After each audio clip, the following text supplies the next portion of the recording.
Një ngjarje tragjike ndodhi mbrëmjen e së dielës në qytetin Fontana Freda në Itali, ku 43 vjeçari shqiptar Vladimir Topiana u qellua për vdekje pas një debati të ndodhur në parkingun e një lokali.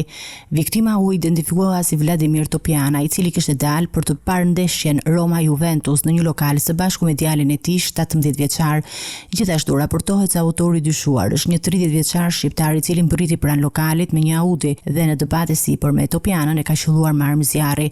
Autori i krimit dhe bashkëpunëtorët e tij u larguan menjëherë me makinën Audi, por policia arriti ta ndalonte atë pas disa orësh rreth mesnatë afër kufirit të Venetos. Hetimet janë ende në fazat e para, por dyshohet se ky akt dhune nuk është një incident i rastësishëm.